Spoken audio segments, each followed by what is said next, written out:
Hi dear all, welcome to நலம் ஆரோக்கியம் மேகலை மணியன்ஸ் கிச்சன். வாங்க இன்னைக்கு முழு ஆரோக்கியம் நிறைந்த ஒரு நியூட்ரிஷன் டிஷ் என்ன அப்படின்னு சொல்லி பார்க்கலாம். நான் அதில் செய்ய போகிறது பாஸ்மதியில் கீ ரைஸ் அண்டு சாவ்லா செய்ய போகிறேன். ஓகே ஃப்ரெண்ட்ஸ், இப்போ சாவ்லாக்கு உண்டானதை ரெடி பண்ணி வச்சுக்கலாம். சின்ன வெங்காயம் 1 கப்பு, தக்காளி ஒரு 2, பூண்டு சிறிதளவு ஒரு 5-6 பல் பூண்டு. இதை போட்டுட்டு நல்லா ஃப்ரை பண்ணிக்கலாம். நம்ம தேவையான ஆலிவ் ஆயில் கூட ஊற்றிக்கலாம், அல்லது கடலெண்ணெய், நல்லெண்ணெய் எது வேணாலும் ஆட் பண்ணிக்கலாம், உங்கள் விருப்பம். இது நல்லா ஃப்ரை பண்ணிக்கணும். அடுத்து இந்த ராஜ்மாவை நல்லா நைட்டே ஊற வச்சு ஒரு 10 விசில் விட்டு குக்கரில் பாயில் பண்ணி வச்சுருக்கேன். அடுத்து அதோடைய எசன்ஸ் பாருங்கள், 1 கப் இருக்குது, இதையும் வச்சுக்கிறேன். தேவையான மிளகாய் பொடி, குழம்பு மிளகாய் பொடியே போதும், அல்லது தனி மிளகாய்த்தூள் அல்லது கொத்தமல்லி தூள், இது ரெண்டையும் நம்ம ஆட் பண்ணிக்கலாம். உப்புத்தூள், மஞ்சள்தூள். இதை இப்போ நம்ம நல்லா ஃப்ரை பண்ணிக்கலாம். ஆலிவ் ஆயில் போட்டிருக்கேன், ஒரு பீஸ் எண்ணெய் மெல்ட் ஆகட்டும்.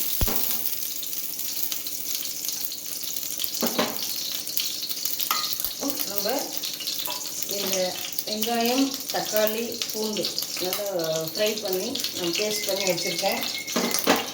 இதில் நம்ம சேர்த்துடலாம்.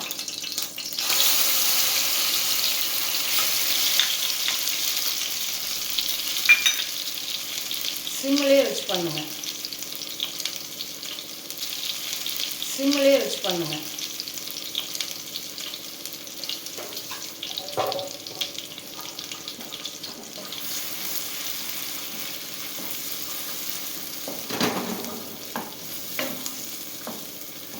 இது அப்படியே லைட்டாக அந்த வெண்ணெயில் நெய் நான் 1 டீஸ்பூன் போட்டுக்கிறேங்க. சின்ன ஸ்பூன்லேயே போட்டுக்கலாம்.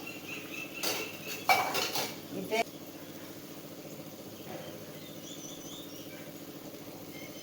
ஓகேங்க, இது நல்லா வதங்கிடுச்சு. இப்போ நம்ம இதோட அந்த வேக வச்ச ராஜ்மாவை ஆட் பண்ணிக்கலாம். இப்போ ஜீரா ரைஸ்க்கு நம்ம நெய் நல்லா ஹீட் ஆகிடுச்சு. இதில் முந்திரி பருப்பு கொஞ்சம் போட்டுக்கலாம். சீரகம் 1 டீஸ்பூன், கறிவேப்பிலை சிறிதளவு போட்டுக்கலாங்க. அதை தீய விடாமல் பார்த்துக்கணும், தீயாமல் கரெக்டாக பாயில் ஆகிற மாதிரி நம்ம பார்த்துக்கணும். இப்போ இதில் 2 cup rice, 1 cup rice 2 cup தண்ணி விட்டுக்கணும். இது பழைய ரைஸ் அப்படிங்கிறதுனால ஒரு 1/4 கப் வாட்டர் சேர்த்தே போட்டுக்கிறோம். ஓகேங்க, இந்த தண்ணி கொதிக்கட்டும். அதன் பிறகு நம்ம அதில் ரைஸ் போட்டுக்கலாம். இப்போ இந்த ராஜ்மாவுக்கு கருவேப்பிலையோடு சேர்த்து நம்ம இதில் போட்டுக்கிறோம். ஃப்ரை பண்ணிக்கலாம் நல்லா. பாருங்க, 1 டேபிள் ஸ்பூன் தனி மிளகாய் தூள், அதே போல் மல்லித்தூள் அதே அளவு போட்டு, மஞ்சத்தூள் ஒரு 2 சிட்டிகை. அடுத்து உப்பு நம்ம ஏற்கனவே ராஜ்மாவில் சேர்த்து ஊற வச்சுருக்கோம். அந்த தண்ணி இருக்குது இல்லைங்களா, அதில் உப்பு இருக்கும், கலந்துருக்கும். அதனால் தேவையான சிறிதளவு உப்பு மட்டும் போட்டுக்கிறோம். இப்போ நம்ம இதை போட்டு வேகணும்.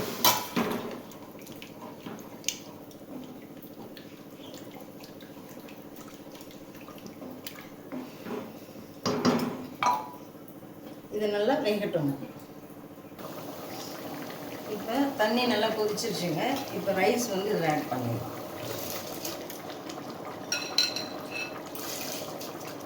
தேவையான அளவு இதில் உப்பு ஒரு பாதி உப்பை நம்ம போட்டுக்கலாம். முழு அளவு போட்டால் குழம்புலையும் இருக்கும், ரெண்டையும் சேர்த்து தான் சாப்பிட போகிறோம், அதிகமாயிடும். அதனால் தேவையான அளவு ஒரு பாதி அளவு உப்பு மட்டும் இதில் நம்ம ஆட் பண்ணிக்கலாம்.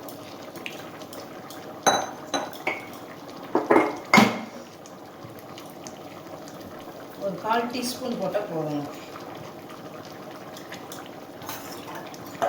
நம்ம இதை நல்லா கிளறி விட்டுட்டு லிட்டு போட்டு வச்சிடலாம். இந்த சாவில் ஒரு பக்கம் நல்லா வெந்துட்டுருக்கு. இதுக்கு தேங்காய் எதுவுமே தேவையில்லைங்க.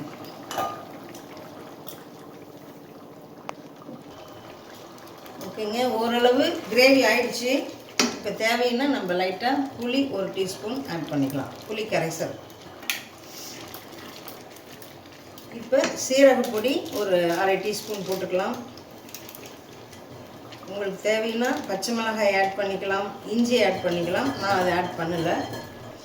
சீரகப்பொடி கொஞ்சம். இந்த டைமில் நம்ம லைட்டாக 1 டீஸ்பூன் பட்டர் அப்படியே மெல்ட் ஆகிற மாதிரி போட்டுட்டு கருவேப்பிலை மேலே வந்து கார்னிஷ் பண்ணிவிட்டு நம்ம இதை டிஷ்ஷை சர்வ் பண்ணுவோம். ஓகே, தேவையான அளவு பட்டர் போட்டாச்சு. இப்போ லைட்டாக கருவேப்பிலை போட்டுட்டு இந்த டிஷ்ஷை ஃபினிஷ் பண்ணிடலாம்.